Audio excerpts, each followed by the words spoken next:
오늘 우리에게 주시는 하나님의 말씀은 신약성경 사도행전 1장 6절부터 11절까지 말씀입니다. 허락하신 말씀을 봉독하겠습니다. 그들이 모였을 때 예수께 여쭈어 이르되 주께서 이스라엘 나라를 회복하심이 이때니이까 하니 이르시되 때와 시기는 아버지께서 자기의 권한에 두셨으니 너희가 알 바 아니요 오직 성령이 너에게 임하시면 너희가 권능을 받고 예루살렘과 온 유대와 사마리아와 땅끝까지 이르러 내 증인이 되리라 하시니라. 이 말씀을 마치시고 그들이 보는데 올려져 가시니 구름이 그를 가리어 않게 하더라. 올라가실 때 제자들이 자세히 하늘을 쳐다보고 있는데 흰 옷 입은 두 사람이 그들 곁에 서서 이르되 갈릴리 사람들아 어찌하여 서서 하늘을 쳐다보느냐. 너희 가운데서 하늘로 올려지신 이 예수는 하늘로 가심을 본 그대로 오시리라 하였느니라. 아멘. 우리가 지난 시간에는 영국과 미국에서 일어났던 부흥운동에 대해서 살펴보았습니다. 18세기부터 영국과 미국을 중심으로 도처에서 일어났던 하나님의 그 은혜를 뜨겁게 경험하는 그 부흥운동의 결과로 많은 사람들이 회심하고 헌신하게 되었는데, 그 헌신의 중요한 결실 중에 하나가 해외 선교로 나타나게 됩니다.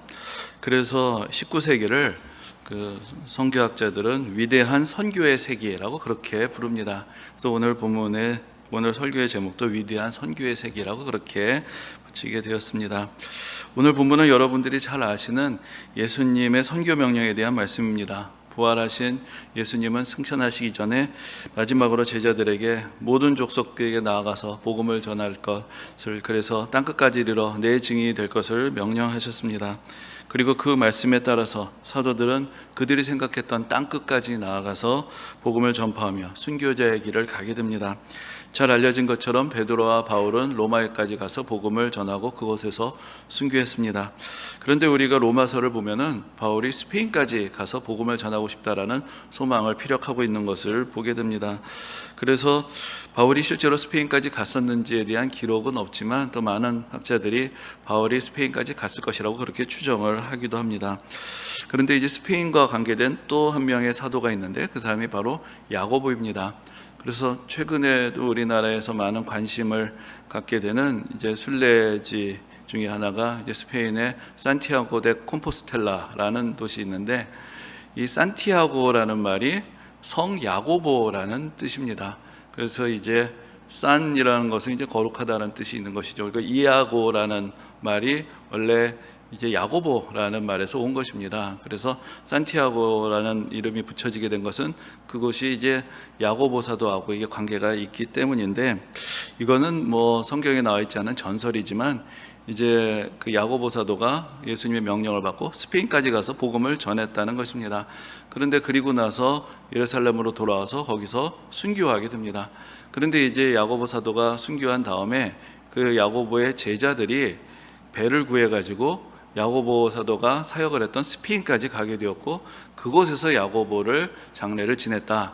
그래서 지금 야고보의 유해가 스페인에 있다. 이제 그런 전설 안에서 이제 그 지역이 아주 중요한 순례지가 된 것이고, 그래서 많은 사람들이 관심을 갖게 되었던 것입니다.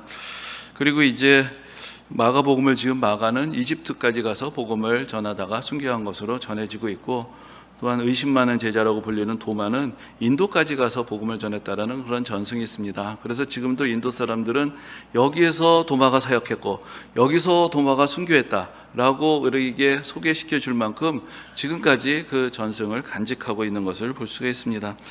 이렇게 사도들이 정말로 그들이 생각했던 가장 먼 곳, 땅끝까지 가서 복음을 전하고자 했었지만, 그러한 복음 전파의 열정은 그 시대가 가면서 점점 쇠퇴하게 됩니다. 게다가 개신교의 경우에는 종교개혁이 일어난 후에 상당한 시간이 흐를 때까지 선교에 대해서 특별한 관심을 보이지 않았습니다. 이미 루터와 칼빈의 시대가 되면 그 당시에 가톨릭 세력이 강했던 스페인과 포르투갈은 해외 진출에 앞장을 서 있었고 이미 많은 식민지를 개척하고 선교 활동도 활발하게 전개를 했습니다. 그러나 루터하고 칼빈은 사실 선교에 대해서 별로 특별한 저술이나 활동을 한 것이 없습니다. 아마도 종교개혁의 시대에는 지금 유럽에 있는 교회를 개혁하는 것, 그리고 유럽 사회 내에서 개신교도들의 입장에서는 그들의 신앙의 자유를 얻는 것이 더 시급한 과제였기 때문에 해외 선교에까지 관심을 가지기가 어려웠을 것입니다. 또한 그 당시에 말씀드린 대로 스페인이나 포르투갈 같은 나라들은 해외 무역을 주도하고 있었지만 개신교의 중심이 되었던 독일이나 영국 같은 나라들은 그런 세계 무역으로부터 상대적으로 소외되어 있었고 그런 해외 진출의 루트들을 가지고 있지 못했기 때문에 아마도 그렇게 많은 은혜를 받고 뭔가 하나님의 말씀을 전하고 싶어도 그럴 기회를 얻기가 쉽지 않았을 것입니다. 그래서 지난번에 말씀드렸던 독일의 경건주의자들을 중심으로 선교운동이 일어나긴 했지만 그렇게 크게 확산되지 못하는 결과를 가져왔습니다. 사실 우리나라도 지금 오늘날 우리가 우리나라 교회 선교에 대해서 이야기를 할 때 미국 다음으로 선교사를 많이 파송하는 나라다 그렇게 자랑을 하곤 하는데 이제 그런 선교사 파송국이 될 수 있었던 것도 한편으로는 뜨거운 믿음도 중요하겠지만 또 그동안 우리나라가 경제적으로 크게 성장을 하면서 세계 곳곳으로 진출을 할 수 있게 되면서 또 우리나라 사람들이 세계 곳곳으로 나갈 수 있는 여러 가지 기회들이 많이 열리게 된 것도 기여를 했을 것입니다. 아무리 내가 헌신을 하고 선교의 비전을 가져도 해외로 나갈 수 있는 기회와 수단 자체가 제약이 되어 있다면 의미 있는 결실을 맺기가 쉽지 않기 때문입니다. 최근에는 또한 여러분들 다 아시는 이야기지만 한류의 열풍 때문에 한국 사람들에 대한 호감도가 상승을 해서 또한 선교에 많은 도움을 받고 있다 그런 이야기들도 듣게 됩니다. 이렇게 내적인 외적인 여건이 함께 준비가 될 때 해외 선교가 활발하게 전개가 되는 것을 봅니다.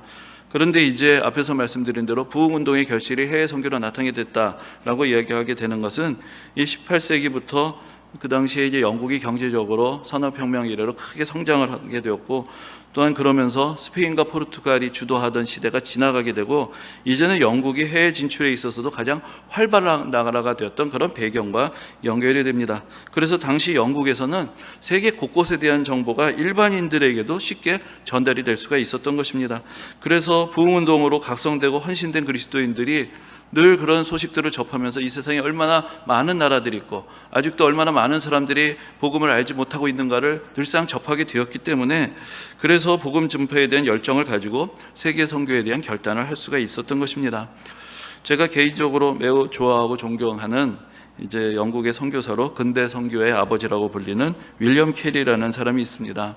몇 번 소개를 해드린 적이 있는데 이 사람이 원래 하던 일은 구두 수선공이었습니다. 그의 아버지는 직물을 만드는 직조공이었는데 당시에 영국에서 산업혁명이 시작되면서 이제 직물 산업에서부터 기계화가 이루어지게 되니까 자기가 배운 기술을 아들에게 물려줘봤자 아들이 먹고 살 수가 없게 된 것이죠. 그런데 이제 자기 친구 중에 이제 신발을 만드는 친구가 있었는데 신발은 여전히 손으로 만들어야 되니까 차라리 저게 낫겠다. 그래서 이제 자기 아들을 자기 친구에게 보내서 거기서 이제 신발을 만들고 수선하는 기술을 배우게 했습니다. 그런데 이 사람이 회심을 하고 선교에 대한 비전을 갖게 된 것입니다. 그런데 당시에 영국의 대표적인 탐험가 중에 한 사람이었던 제임스 쿡이라는 사람이 전 세계를 다니면서 이제 항해 일지를 기록하고 그것을 출간을 했는데 그것이 당시에 영국 사회에서 베스트셀러가 됐습니다. 그래서 윌리엄 캐리는 구두방에 앉아 있으면서도 세계 곳곳의 소식을 접할 수가 있었던 것입니다. 그래서 이제 전해지는 이야기에 의하면 구두방에다 세계 지도를 다 붙여놓고 그러면서 신문을 읽든지 책을 읽든지 하면서 그가 얻게 되는 정보들을 다 정리를 해서 어느 나라에는 몇 명의 인구가 있고 거기에 아직도 예수 믿지 않는 사람이 얼마가 되는 사람들이 있고 이런 것들을 하나하나 다 정리를 하면서 선교에 대한 꿈을 키웠다는 것입니다. 그러다가 이제 나중에 침례교 선교회라는 단체를 이렇게 조직을 하게 되고 그러면서 선교 활동을 위한 구체적인 준비를 시작하게 되어서 이제 자기가 조직한 그 침례교 선교의 첫 번째 선교사로서 이제 인도로 파송이 되게 됩니다. 그런데 이제 이런 시기에 그 선교 운동이라는 것이 어떻게 생각하면 그 옛날에 우리하고 상관없는 먼 날의 이야기다 이렇게 생각할 수 있지만 그렇게 생각할 수 없는 것이 그렇게 해서 각성되고 헌신된 선교사들이 인도로 가고 중국으로 가고 일본으로 가고 결국은 조선 땅에까지 오게 되었고 그렇게 해서 그들로부터 우리가 복음을 듣고 우리도 예수를 믿고 오늘 이렇게 함께 모여서 예배를 드리며 하나님의 은혜를 잊게 되었기 때문에 그리고 또 이제 우리가 또한 복음을 증거하는 선교사를 파송하는 그런 나라가 되는 놀라운 역사가 일어났기 때문에 그들에게 일어났던 신앙의 각성과 헌신은 결코 우리의 삶하고는 뗄래야 뗄 수 없는 그런 중요한 사건이 되는 것입니다. 그런데 이제 우리가 앞에서 19세기를 위대한 선교의 세기다라고 그렇게 말을 했는데, 그러나 우리가 그렇게 마냥 은혜롭게만 생각할 수 없는 문제들이 있습니다. 바로 선교사들이 소위 제국주의의 앞잡이였다라는 시각이 존재하기 때문입니다. 지금도 많은 사람들이 그렇게 생각을 하면서 선교사들이 서구 제국주의의 그 침략의 도구 정도로 그렇게 생각하며 비판하는 그런 이야기들을 요즘도 듣게 됩니다. 그런 시각을 잘 나타내주는 말이 아마 여러분들도 들어보셨을 것 같은데, 이런 이야기가 있습니다. 처음에는 선교사가 오더니 그 다음엔 상인들이 오고 그 다음에는 군함이 오더라, 이런 이야기도 있고, 또 이런 말도 있습니다. 유럽인들이 처음 왔을 때는 그들의 손에는 성경이 들려 있었고 우리의 손에는 황금이 들려 있었는데, 그들이 떠나갈 때는 우리의 손에는 성경이 들려 있었고 그들의 손에는 황금이 들려 있었다, 이런 이야기들도 있습니다. 이런 말들은 다 선교사들이 사실 선교라는 명목을 가지고 결국은 경제적으로 수탈을 해가는 그런 그 서구 제국주의 침략의 앞잡이에 지나지 않았다, 이제 그런 식의 비하를 하고 있는 것입니다. 물론 이러한 시각이 형성된 역사적인 이유들이 있고 또 선교 활동의 부정적인 측면들도 있지만, 그러나 선교 운동에 헌신했던 사람들의 동기와 그들의 실제적인 선교 사역을 그건 제국주의야 라고 그렇게 덮어버릴 수는 없는 것입니다. 사실 이 문제는 기독교 역사를 이해하는 데서 매우 중요한 주제이기 때문에 짧은 시간 안에 말씀드리기가 참 어렵고, 언젠가 좀 더 집중해서 좀 자세하게 말씀을 드릴 수 있는 기회가 있으면 좋겠지만은, 오늘 몇 가지 여러분들이 꼭 좀 생각해 보셔야 할 핵심적인 이야기들만 전해드리고자 합니다. 이제 먼저 여러분들이 꼭 생각하셔야 되는 것이, 우리가 앞에서 이런 말씀을 드렸습니다. 종교개혁의 정신이 그 다음에 청교도 운동과 경건주의 운동으로 이어지면서 그것이 내면화되었다, 이제 그런 말씀을 드렸고, 그리고 그것이 부흥운동을 통해서 많은 사람들에게 확신이 되었다, 이제 그렇게 해서 우리가 지난 몇 주간의 말씀들을 같이 나누게 되었는데, 그래서 이제 오늘 그 중요한 결실이 선교운동으로 이어지게 됐다, 이제 그렇게 말씀을 드렸습니다. 근데 여기서 여러분들이 분명하게 기억해야 할 것이, 종교개혁이나 청교도 운동이나 경건주의 운동에 중요한 공통점이 있는데, 그것은 다 제도권 교회의 바깥에서 일어난 운동이었다는 점입니다. 당시의 유럽의 국가들은 기본적으로 기독교 국가라고 할 수 있었기 때문에 제도권 교회라는 것은 시대마다 차이가 있기는 했지만 다 여러 가지 방식으로 정치 권력과 결탁이 되어 있었습니다. 그러나 종교개혁이나 청교도 운동이나 경건주의 운동은 그렇게 정치 권력과 결탁하면서 세속화된 형식적인 신앙을 근본적으로 개혁하고자 했던 신앙 운동이었습니다. 그래서 제도권 교회 바깥에서 일어난 운동이었고, 또 제도권 교회 안에 있다 할지라도 결국은 박해를 받아서 제도권에서 벗어나게 되었던 그런 신앙 운동이 되었던 것입니다. 그렇기 때문에 그러한 순수한 신앙의 열정을 물려받아서 시작하게 된 선교 운동은 국가나 제도권 교회의 지원에 의해서 이루어진 것이 아니라 자발적인 선교 단체들을 중심으로 이루어졌습니다. 앞에서 말씀드린 대로 스페인이나 포르투갈 같이 그런 국가들이 이제 유럽 국가 중에서는 먼저 소위 대항해 시대를 열면서 해외 진출과 식민지 개척을 시작했는데, 이들 나라의 경우에는 왕실이 주도적으로 해외 진출을 장려하고 선교 활동을 후원을 했습니다. 그래서 카톨릭 선교가 14세기, 그러니까 15세기, 16세기에 처음에 시작이 될 때는 그건 분명히 국가 주도적인 그런 선교가 되었습니다. 그러나 개신교 국가들의 경우는 사정이 달랐습니다. 영국의 해외 선교의 경우에서는 이 국가와 직접적인 관련을 맺고 있지 않은, 그래서 우리가 흔히 역사적으로 비국교도라고 부르는 그런 사람들, 그러니까 영국의 국교회에 소속이 되지 않은, 거기서부터 독립해 나온 다른 교파에 속한 그런 성도들이 자발적으로 선교단체를 구성해서 선교운동을 주도하게 됩니다. 그래서 앞에서 이제 윌리엄 캐리가 침례교 선교회를 구성했다라고 말씀드렸는데, 그것이 바로 이제 그런 경우가 되는 것이죠. 이런 선교단체들은 국가의 재정에 의지한 것이 아니라 회원들의 자발적인 모금을 통해서 선교 기금을 조성하고 그렇게 해서 선교사를 파송했습니다. 그렇기 때문에 식민주의자들의 제국주의적인 팽창과 선교운동의 확산이 시기적으로는 일치하는지 몰라도 그 동기에 있어서나 또 실제적인 구조에 있어서 독립적이었다라는 것을 분명히 기억해야 합니다. 그리고 실제로 당시에 식민지 확장에 관심을 가지고 있었던 세력들은 선교사들을 결코 좋아하지 않았습니다. 영국의 해외 진출을 주도하던 것이 동인도 회사였는데, 동인도에서는 이미 과거에 스페인과 포르투갈이 종교 문제로 현지에서 많은 갈등과 문제를 일으켜서 오히려 현지인들의 반감을 사게 됐다는 것을 잘 알고 있었습니다. 그래서 동인도 회사를 지도하던 인사들은 선교사들 때문에 종교적인 문제로 갈등이 일어나게 되면 그들이 추구하는 경제적인 이익을 얻는데 방해가 된다라고 그렇게 생각을 했습니다. 그래서 이제 앞에서 말씀드린 대로 이제 윌리엄 캐리가 인도로 선교를 가야 되겠다라고 결심을 했는데, 그럼 배를 타야 되겠죠. 그런데 그럼 그 당시에 영국에서 인도로 가는 배가 있었느냐? 많이 있었습니다. 이미 그때 이제 인도의 식민지화가 계속 진행이 되고 있었기 때문에 영국에서 인도로 가는 배가 많이 있었는데, 이제 윌리엄 캐리가 동인도 회사에서 인도로 가는 배를 타려고 승선을 하고자 했는데 선장이 이 사람이 선교사인 것을 알고 거부했습니다. 그래서 영국 배를 타지 못했습니다. 그래서 어떻게 갔느냐? 다행히 덴마크 국적의 배를 만나게 돼서 그 배를 타고 가게 됩니다. 왜 덴마크 배는 허용을 해줬느냐? 그 당시에 덴마크의 국왕이 그 독일에서 시작된 경건주의 운동의 영향을 깊이 받아서 유럽에서 가장 경건한 왕이었습니다. 그래서 덴마크 식민지에서만 선교사들을 환대했기 때문에 윌리엄 캐리는 영국 사람이었는데도 영국 배를 타지 못하고 덴마크 배를 타고 또 인도까지 가게 되었고, 그래서 그 당시 덴마크의 식민지였던 그 인도의 벵골 지역의 세람포르에 정착을 해서 거기서부터 선교 사역을 시작하게 되었던 것입니다. 그래서 이제 뭐 좀 비슷한 예인지는 모르겠지만 우리나라 같은 경우에 지금 우리나라도 활발하게 해외 진출을 하면서 또 이제 저개발 국가들을 돕는 여러 가지 활동들을 합니다. 그것을 이제 주도하는 기구가 이게 코이카라는 단체인데, 선교사님들 이야기를 들어보면은 이제 현지에서 코이카하고 협력 사역을 하게 되고, 뭐 때로는 코이카 안에 들어가서 뭐 일을 하게 된다던가, 그렇게 되면 재정적으로 지원을 받기 때문에 안정적으로 사역을 할 수가 있다는 것입니다. 그런데 문제는 그렇게 국가 주도적인 단체들에서는 종교 활동하는 것을 금지한다는 것이죠. 그러니까 재정적으로는 안정을 얻을 수 있을지 몰라도 내가 선교하러 복음을 전하러 왔는데 거기에 장애가 많기 때문에 결국은 독립적으로 사역을 하는 것이 더 낫더라, 이제 그런 이야기들을 하시는 것을 듣곤 하였습니다. 이와 비슷한 상황이 당시 영국에서도 있었던 것입니다. 그리고 이렇게 식민주의를 추구하는 세력들은 경제적으로 중심이 되는 도시에서 활동을 합니다.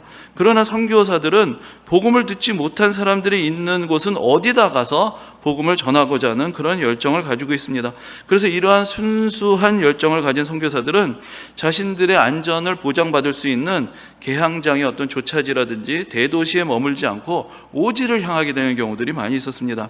그 대표적인 선교사가 중국에서 사역했던 허드슨 테일러라는 선교사인데, 그 당시에 소극적인 많은 선교사님들은 그저 이게 그 서구인들이 많이 있고 뭐 심지어 유럽의 군대까지도 주둔해 있는 그런 안전한 그런 대도시에서 머물면서 복음을 전하려고 했습니다. 그러나 허드슨 테일러가 보기에 이건 말도 안 되는 일이었던 것이죠. 중국 땅이 얼마나 넓은데 어떻게 상하이 같은 뭐 그런 도시에만 우리가 머물러 있겠느냐. 그래서 이제 중국 내지 선교회라는 단체를 조직하게 됩니다. 내지로 들어가자는 것입니다. 근데 그 당시에 외국인들은 중국 내지로 들어간 것이 금지되어 있었습니다. 그래서 외국인으로 활동하다가 적발이 되면 문제가 일어나게 되는 것이죠. 그래서 어떻게 했느냐, 변발을 하고 머리를 검은색으로 염색을 하고 중국인들하고 똑같은 옷을 입습니다. 그래서 중국 사람의 문화를 그대로 받아들이고 거기에 그들이 적응을 하고 나서 그리고 중국 각지를 다니면서 그렇게 복음을 전했던 것입니다. 그런데 이제 중국 같은 경우에 여러분들 뭐 역사 시간에 다 배워보셨겠지만 의화단해란이라는 그런 사건이 일어나면서 그런 유럽인들, 서구인들에 대한 그 중국 사람들의 반감이 아주 폭력적으로 나타나게 됐던 그런 사건이 있습니다. 그런데 그럴 때 가장 손쉬운 타겟이 됐던 사람들이 바로 중국 내지 선교의 선교사들이었습니다. 이 사람들은 전혀 보호를 받을 수 없는 상황 가운데 노출되어 있었기 때문에 많은 피해를 입고 많은 순교자들이 그들 가운데서 나오게 되었던 것입니다. 그렇기 때문에 선교사들의 경우에는 경제적인 이익을 추구하는 사람들의 동선과는 다른 방법으로 움직였다는 것, 그것을 우리가 조금 더 이해를 해야 할 것입니다. 그리고 선교사들이 선교활동을 명분으로 서구 문화를 전파하고 현지 문화를 말살시키는 사람들처럼 또 그렇게 이야기를 하기도 하지만 실제적으로는 오히려 현지 문화의 발전에 크게 기여를 하는 경우들도 많이 있었습니다. 뭐 계속해서 윌리엄 캐리의 이야기를 드리자면은, 윌리엄 캐리의 경우에는 정식으로 대학 교육을 받은 적은 없었지만은 그러나 언어에 매우 탁월한 그런 재능을 가지고 있었습니다. 그래서 선교 활동을 위해서 그가 사역하던 지역의 언어였던 벵고어를 이제 공부를 하게 되었는데, 그 당시에 벵골어는 그 인도의 우리가 생각할 때 공용어라고 할 수 있는 힌디어하고는 또 다른 언어였는데 그 당시에는 별로 제대로 된 대접을 받지 못하던 그런 언어였습니다. 그런데 윌리엄 캐리가 벵골어를 연구하기 시작하면서 처음으로 벵골어 사전을 편찬을 하게 됩니다. 그리고 그 당시 선교 본부에 인쇄 시설이 갖춰져 있었는데 그 인쇄 시설을 이용해서 어떤 그 복음을 전하기 위한 기독교 신앙 서적뿐만 아니라 벵골어로 된 일반적인 문학 작품이나 교양 서적까지도 활발하게 이제 출판을 하게 됩니다. 그래서 이 시기를 인도의 역사에서는 이제 벵골 지역의 문화가 부흥했다 해서 벵골 르네상스라고 부르는데 그 주역 중에 한 사람으로 윌리엄 캐리를 꼽고 있습니다. 오늘 주보의 표지에 윌리엄 캐리의 초상이 들어있는 그림을 실어드렸습니다. 근데 이 그림은 윌리엄 캐리의 초상으로 가장 잘 알려진 그림인데 많은 경우에 윌리엄 캐리 얼굴만 딱 잘라내서 그것만을 보여줍니다. 그런데 원래의 그림은 이렇게 인도 학자하고 함께 있는 그런 그림입니다. 이 그림에 나오는 사람은 비디아 랑카르라는 인도의 학자인데 그 당시 벵골 지역의 대표적인 학자이며 문인이었습니다. 근데 윌리엄 캐리는 이러한 인도의 학자들과 직접 교류를 하면서 벵골의 언어와 문화를 배웠고 그들과 협력하면서 벵골어 연구와 발전에 기여를 하게 되었습니다. 그리고 이러한 인도의 학자들을 영국 사람들에게 소개해 주어서 영국 사람들에게 벵골어를 가르치는 교수로 이렇게 추천을 하기도 되었습니다. 근데 제가 신학교를 졸업하고 나서 좀 더 공부를 해야 되겠다 생각을 해서 대학원에 진학해서 한동안 아시아 선교의 역사에 대해서 또 관심을 가지고 연구를 했던 적이 있습니다.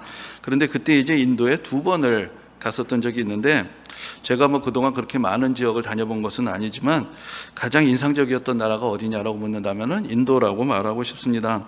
물론 지난번에 안식년 휴가를 얻어서 아프리카까지 갔던 것도 저에게는 큰 도전이었지만 그때는 선교사님들과 연락을 해서 선교사님들이 다 안내를 해주셔서 사실 큰 어려움이 없이 다녔는데 인도에 갈 때는 아는 사람도 없었고 한번 그때는 좀 더 젊어가지고 한번 내가 맨몸으로 부딪혀보자 해서 그냥 무작정 갔습니다. 근데 무작정 갔는데 밤에 이제 우리나라에서 출발한 비행기가 거의 12시쯤 떨어지게 됐는데 그러니까 밖에 나가니까 캄캄하고 아무것도 보이지 않는 것이죠. 그런데 그때 이제 누가 제 가방을 달라고 하더니 그것을 낚아채듯이 가지고 막 뛰어가는 것이에요.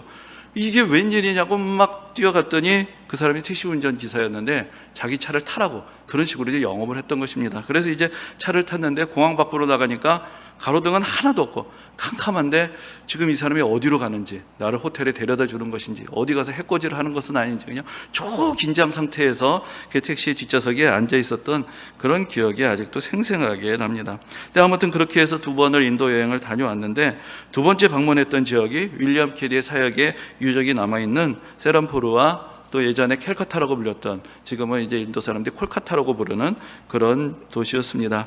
그런데 이제 콜카타에 있는 중요한 관광지 중에 하나로 빅토리아 기념관이라는 것이 있습니다. 이것이 원래 옛날에 인도를 영국이 지배를 할 때 처음에는 캘커타에 수도를 놓고 그렇게 다스렸기 때문에 영국의 그 식민지 시대 유적이 많이 남아 있는데 이 빅토리아 기념관이라는 것도 원래 영국의 빅토리아 여왕을 기념하기 위해서 웅장하게 세우는 그런 건물인데 지금은 박물관으로 바뀌어서 인도의 근대 역사와 벵골 지역의 역사를 전시하는 그런 박물관으로 사용이 되고 있습니다. 그래서 마치 우리가 옛날에 그 일본 사람들이 지어놓은 중앙청이라는 건물을 국립중앙박물관으로 한때 사용했던 적이 있는데 이제 그거하고 비슷한 현상이라고 할 수가 있을 것입니다. 거기에 이제 그 지역의 역사들이 이제 자세하게 있고 중요한 인물들에 대한 소개들이 있는데 거기에 이제 한 섹션에 윌리엄 캐리에 대한 그 내용이 있는 것을 보게 되었습니다.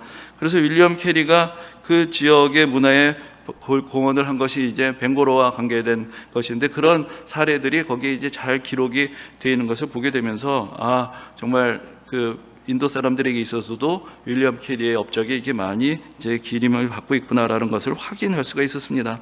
근데 윌리엄 캐리가 언어에 대해서 물론 좀 특별한 관심과 재능을 가지고 있는 사람이긴 했지만 선교사라면 사실 누구나 선교지에 가서 그 지역의 언어에 대해서 관심을 가지고 공부를 하게 되어 있습니다. 물론 선교사들이 언어를 배우는 이유는 복음을 전하기 위해서 또 성경을 번역하기 위해서입니다. 그런데 특별히 이 성경 번역이라는 것이 그날의 토착 문화의 발전에 기여를 하게 되는 경우가 많습니다. 이제 근대 문화를 받아들이게 되면서 이제 자기 문화에 대한 각성이 일어나게 되는 경우들이 많이 있고 그러면서 이제 근대 문화의 틀에 의해서 자기 문화를 표현하고자 하는 이제 그런 도전들을 받게 될 때 가장 처음 그 나라의 언어로 출판이 되고 인쇄가 되는 서적이 성경인 경우들이 많기 때문입니다. 우리나라에도 선교 초기에 한글로 성경이 번역이 되었고, 그래서 교회마다 성경을 익히려면 한글을 가르쳐야 했습니다. 그러다 보니까 교회가 바로 한글 복음의 앞장에서는 그런 기관이 되었던 것입니다. 그래서 예전에 그 성경 공부할 때도 한번 소개해 드렸던 적이 있는데, 우리나라 국문학의 태두라고 할 수 있는 춘원 이광수 선생이 한글 성경에 대해서 이렇게 말한 적이 있습니다. 조선 글과 조선 말이 진정한 의미로 고상한 사상을 담는 그릇이 됨은 성경의 번역이 시초일 것이요, 만일 후일에 조선 문학이 건설된다 하면 그 문학사의 제1페이지에는 신구약의 번역이 기록될 것이외다 라는 그런 글을 남긴 적이 있습니다. 그러니까 성경의 번역이란 것이 우리가 생각하면 하나님 말씀인 성경을 우리말로 번역한 것이다 이렇게 되는 것이지만, 국문학의 입장에서 보면은 이 한글이라는 틀에 이렇게 고상한 사상을 담을 수 있는 풍부한 어휘가 있다라는 것을 증명하는 것이죠. 그러니까 한글이라는 언어의 우수성을 나타내주는 그런 사건이 될 수가 있는 것입니다. 그래서 가는 곳마다 성경이 번역이 될 때 그 나라의 민족 문화, 그 민족의 언어가 같이 발전을 하고 함께 성장을 하게 되는 이제 그런 역사들이 일어나는 것을 볼 수가 있습니다. 또 성경이 그 나라의 언어로 번역이 되는 것은 기독교의 복음이 그 나라의 문화의 옷을 입게 되는 것을 의미하는 것입니다. 그래서 복음이 전파되는 곳마다 서양의 문화가 일방적으로 확산이 되는 것이 아니라 토착 문화가 또한 기독교에 영향을 미치게 되고, 그러면서 양방향의 문화의 교류가 일어나게 되는 것입니다. 물론 지금 말씀드린 경우는 가장 최선의 이야기들을 주로 말씀드린 것입니다.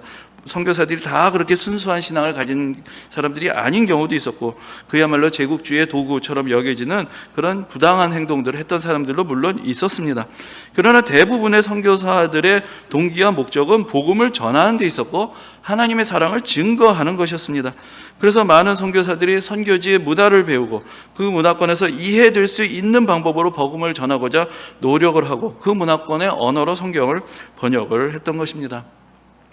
오늘은 대림절 첫 주일입니다. 대림절은 어떤 날입니까? 예수님이 하늘 보좌를 버리시고 이 낮은 땅에 오셔서 우리와 함께 하셨던 것을 기억하고 또 다시 오실 예수님을 기다리는 절기입니다. 예수님은 인간의 몸을 입고 이 땅에 오셨습니다. 다른 말로 하자면 이 땅의 문화 속으로 들어오신 것입니다. 이 땅의 사람들과 같은 옷을 입고 같은 언어를 사용하고 같은 음식을 드시면서 이 세상에서 격리되고 소외된 사람들을 만나주시고 만져주시고 고쳐주시고 끝까지 사랑해 주셨습니다. 이 예수님의 성육신의 사랑이 바로 선교의 정신이며 모범이 되는 것입니다. 우리는 예수님의 명령과 예수님의 모범을 따라서 예수님의 땅끝까지 복음을 전하기 위해서 낯선 곳에서 새로운 언어와 문화를 배우며 헌신했던 그러한 선교사들의 노고를 결코 잊어서는 안 됩니다. 그들의 헌신을 통해서 오늘 우리가 예수를 믿게 되었고 하나님의 은혜를 누리며 살게 되었기 때문입니다. 그리고 그들의 신앙의 정수를 우리도 계승해서 그 복음 전파의 사명을 이어가야 하는 것입니다. 지금 여러 가지로 선교 활동에 장애가 있고 어려움이 있는 시대입니다.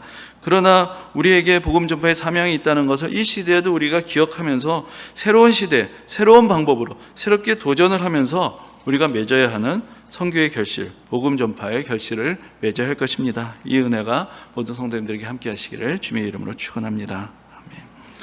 은혜로우신 주님, 오늘도 우리를 부르시며 참으로 주님께서 우리 모두에게 주셨던 그 선교의 명령들을 다시 한번 생각하게 하심을 감사를 드립니다. 참으로 낯선 땅, 물선 곳으로 가서 참 그곳에서 복음을 전하기 위해서 헌신했던 사람들의 수고를 기억합니다. 이제도 우리가 하나님의 은혜 가운데서 또 우리가 할 수 있는 한 우리에게 허락하여 주신 여건과 우리의 믿음 안에서 정말 우리 또한 그 사명을 이어가기로 합니다. 가까운 사람들에게, 또한 낯선 사람들에게, 또한 먼 곳에 있는 사람들에게 우리가 할 수 있는 대로 기도하며 또한 우리의 마음과 정성을 다하여서 복음을 증거할 수 있는 그런 선한 역사가 우리 삶에서부터 다시 각성하여 시작될 수 있도록 주님께서 은혜 베풀어 주시며 이 어려운 시기 가운데서 하나님께서 새로운 지혜를 주시고 우리 마음 가운데 새로운 믿음의 열심을 허락하셔서 새로운 도전을 통해서 응전하며 주님의 말씀에 선하게 응답할 수 있도록 우리 모두를 붙들어 주옵소서. 감사드리며 예수님의 이름으로 기도합니다. 아멘.